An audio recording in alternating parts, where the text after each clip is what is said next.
Leasing season is upon us. Are you ready? Today on the Landlord Coach Daily-ish show. 5, 4, 3, 2, 1, 0, ignition, liftoff.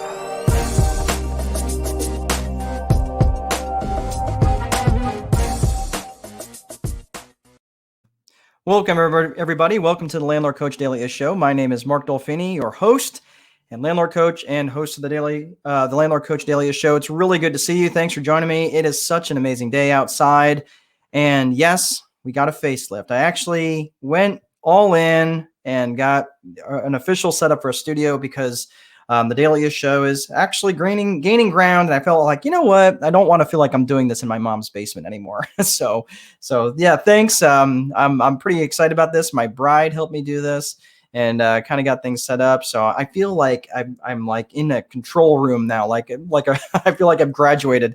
Anyway, I promise the content won't be any less important or relevant or interesting, but sorry, you get what you get. You get what you pay for, right? Well, anyway, today in the Landlord Coach Daily show, we want to talk about the leasing season that's coming up. And it seems to be like a recurring topic that comes up with people who have rental properties.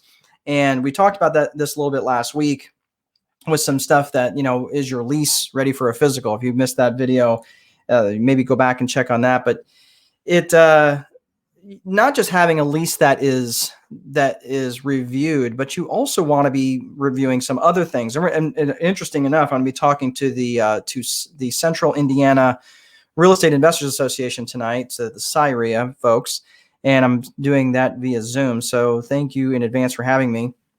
But specifically what I'm referring to is something I refer to as Day 245. Now, I'm not going to go through all of that because it's a lot. And honestly, I just want to keep these videos reasonably short. But Day 245 is 120 days prior to the lease expiration. And we do a Day 245 checklist. Now, this is a real thing. This is a thing that I would really encourage you if you've got rental properties. Your Day 245 ideally is no less than 120 days prior to the expiration of your lease. Now, I say in general because some lease renewal cycles are different. If your lease renewal cycle, say on a college campus, if you waited to 120 days prior to the expiration of that lease, you're playing from way behind. Like you should have renewed that lease 10 months prior. So the Day 245 checklist is really the number is somewhat arbitrary. I just call it Day 245 because I want you to renew the lease or at least start the renewal process no later than 120 days prior to the lease expiration. In my days, when I was doing this all on my own and I really wasn't being super intentional about running it like a business, I'll tell you how it actually happened. Oh crap, I think their lease actually expired 2 weeks ago. I probably should reach out to them and see if they want to renew their lease. And oh, by the way, they're asking for all this stuff or they're not going to renew the lease. And oh crap, I really can't afford to turn that house. So yeah, I am not negotiating from a position of strength at all. If that sounds familiar, then I'm not going to make you raise your hand. But that's what I was doing. And I was doing that all the time. I would have these people that would come or unfortunately they would just drop off keys, which was even worse because then I had no preparation time and I wasn't managing my cash flow. My cash flow was managing me. So, this is what I'm talking about in terms of the Day 245 checklist. This gets you in front of the conversation. And there's a couple of things that you need to look at. I'm only going to hit a couple of these tonight. So, you really need to be looking overall at the market. What is the market overall doing? And I'm not talking specific about the rental market, although that is a component to it. But what's the sales market doing to that property? Are the valuations up on that property? And are you using your equity in that property to its highest and best advantage? If you're not getting enough cash flow based on the equity that you have in that property, well, maybe it's time you either sell the property or leverage up the property or do something with that excess equity that's in there. Right now, valuations on properties are insane, right? So if you sold a property and you're going to actually have the taxable event and all that other stuff, well, not really what I want to talk about tonight, but if you borrow money, there is no taxable event, right? You're not paying taxes on borrowed money. That's a really cool thing. And until they figure that out, I would keep, I would leverage adequately, but not over leverage yourself, but make sure that you are, keeping the property leverage, making use of the best use of your equity in that property. So that's the market analysis, right?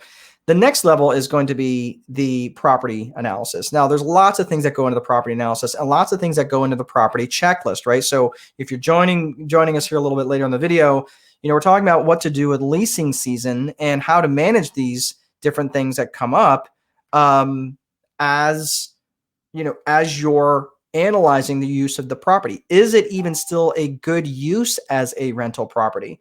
Some people, they just think, well, I bought that as a rental so many years ago, and just because it's been a rental doesn't necessarily mean it's the highest and best use of that property.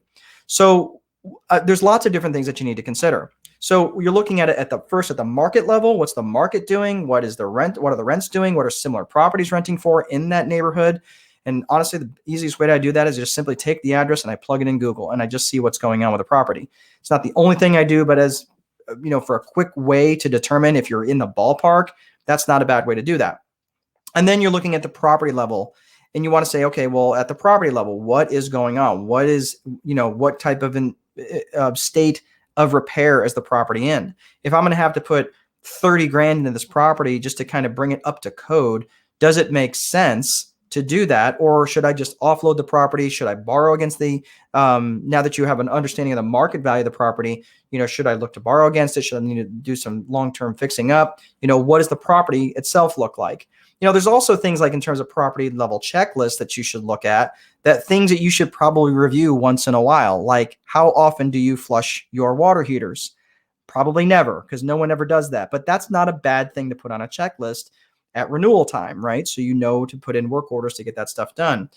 Things like reviewing your insurance, your property insurance. That's not a bad thing to do. Making sure that the level of the deductible still makes sense for where you're at, because sometimes there may have been a $500 deductible that slipped in there that you're thinking, why in the world am I paying for a $500 deductible on a property that's that it doesn't need to be that low, right? You could raise that up and maybe give a little bump to your cash flow a little bit. Something else is, are the property taxes, do they make sense? There are property tax reassessment people that will do the reassessment for you, and the only thing that they want is maybe 50% of the savings, or maybe the full savings for the first year, and then you get all the savings after that, right? I know that there are people who work on contingency like that, right, in various states. So that's not a bad thing to do at the property level. And finally, you've got the resident level. Now, I'm not going to spend a lot of time on this either, just because we're coming lean on time for the video. But at the resident level, before you've ever even considered what it is that you're going to present to them as a renewal offer, you're out there, you're going to be analyzing their payment, how often their payments, their payment history, right? But you also want to get another look and make sure that you're not setting these people up to fail, especially coming out of COVID, that people's worlds have completely changed. So you don't want to put someone in, keep someone in a house that maybe they're just barely making it, and because they had to change jobs or anything else. Maybe you have another property that would suit them better. And some people did not do well during COVID. Some people did okay.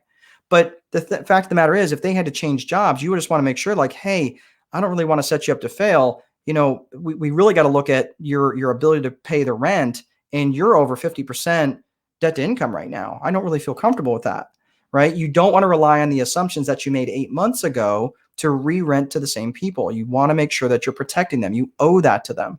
And unfortunately, some people just don't know any better, and they're gonna end up being house poor.